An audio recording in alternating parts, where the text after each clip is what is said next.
പുതിയൊരു വീഡിയോയിലേക്ക് സ്വാഗതം. ഇക്കഴിഞ്ഞ അതായത് +1 ഇക്കണോമിക്സ് മോഡൽ എക്സാം 2025 ക്വസ്റ്റ്യൻ ആൻസറാണ് ഇന്നത്തെ വീഡിയോയിലൂടെ നോക്കുന്നത്. ഫസ്റ്റ് വൺ വേർഡ് ക്വസ്റ്റ്യൻ ആണ്, നോക്കാം.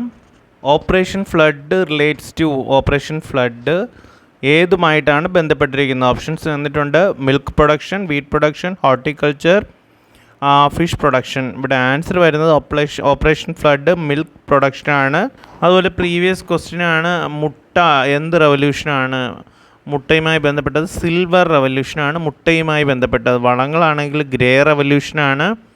പഴങ്ങളും ആപ്പിളൊക്കെ ആണെന്നുണ്ടെങ്കിൽ ഗോൾഡൻ റവല്യൂഷൻ എന്ന് പറയും. മത്സ്യ ഉൽപ്പാദനത്തിന് ബ്ലൂ റവല്യൂഷൻ എന്ന് പറയും. എണ്ണക്കുരുവാണെങ്കിൽ യെല്ലോ റവല്യൂഷൻ എന്നാണ് അറിയപ്പെടുന്നത്. നമ്മുടെ ഗ്രീൻ റവല്യൂഷൻ ഭക്ഷ്യ ഉൽപ്പാദനം, അതുപോലെ വൈറ്റ് റവല്യൂഷൻ എന്നും അതുപോലെ ഓപ്പറേഷൻ ഫ്ലഡ് എന്നും അറിയപ്പെടുന്നതാണ് നമ്മുടെ പാലുൽപാദനവുമായി ബന്ധപ്പെട്ടത്. നെക്സ്റ്റ് ക്വസ്റ്റ്യൻ നോക്കിയാൽ, which of the following is an example of primary data? താഴെ കൊടുത്തിരിക്കുന്നവയിൽ പ്രാഥമിക ദത്തത്തിന് ഉദാഹരണം ഏത്? നമ്മൾ പഠിച്ചിട്ടുള്ള കാര്യമാണ് പ്രൈമറിയും സെക്കൻഡറി ഡാറ്റയും.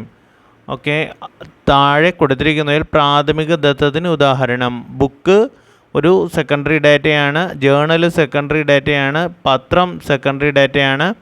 Answer census report. Census report ഒരു സെക്കൻഡറി അല്ല, പ്രൈമറി പ്രാഥമിക ദത്തത്തിന് ഉദാഹരണമാണ്. ഈ പ്രൈമറി ഡാറ്റയും സെക്കൻഡറി ഡാറ്റയും സ്ഥിരം ആവർത്തിക്കുന്ന ഒരു ക്വസ്റ്റ്യൻ ആണ്. അപ്പോൾ ശ്രദ്ധിക്കുക, ഒന്ന് ജസ്റ്റ് മനസ്സിലാക്കിയിരിക്കുക, എക്സാമ്പിൾ മനസ്സിലാക്കിയിരിക്കുക. പ്രാഥമിക ദത്തവും ദ്വിതീയ ദത്തവും തമ്മിലുള്ള വ്യത്യാസം അങ്ങനെ പല രീതിയിൽ ചോദിച്ചിട്ടുണ്ട്. അപ്പോൾ ഒന്ന് നോക്കിയിരിക്കുക. ദെൻ നെക്സ്റ്റ്, ഒരു സഹബന്ധം നെഗറ്റീവ് ആകുന്നത് പിന്നെ correlation is negative. Options: X വർദ്ധിക്കുമ്പോൾ വൈ വർദ്ധിക്കുന്നു, എക്സ് കുറയുമ്പോൾ വൈ കുറയുന്നു, എക്സ് കൂടുമ്പോൾ വൈ കുറയുന്നു. ഇതൊന്നുമല്ല. ഓപ്ഷൻസ് ഇംഗ്ലീഷിലെ ഓപ്ഷൻസ് നോക്കിയാൽ as X increases Y increases, as X decreases Y decreases. Then C option as X increases Y decreases, none of these. അപ്പോൾ ഈ ഒരു സഹബന്ധം നെഗറ്റീവ് ആകുന്നത് എപ്പോഴെന്ന് ചോദിച്ചാൽ, രണ്ട് ചരങ്ങളുടെ മൂല്യങ്ങൾ വിപരീത ദിശയിൽ നീങ്ങുകയാണെങ്കിൽ ആ ചരങ്ങൾ തമ്മിൽ നെഗറ്റീവ് കോറിലേഷൻ ആണെന്ന് പറയാം, അല്ലെങ്കിൽ നെഗറ്റീവ് സഹബന്ധമാണെന്ന് പറയാം.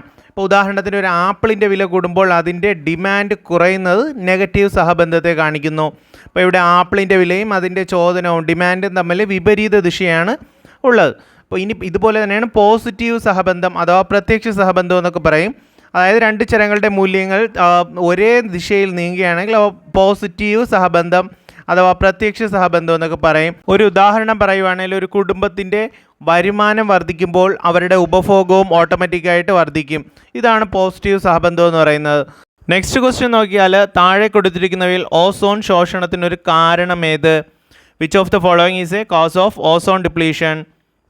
Options: water pollution, land degradation, sound pollution, chlorofluorocarbon. ജലമലിനീകരണം, ഭൂമിശോഷണം, ശബ്ദമലിനീകരണം, ക്ലോറോഫ്ലൂറോ കാർബൺ.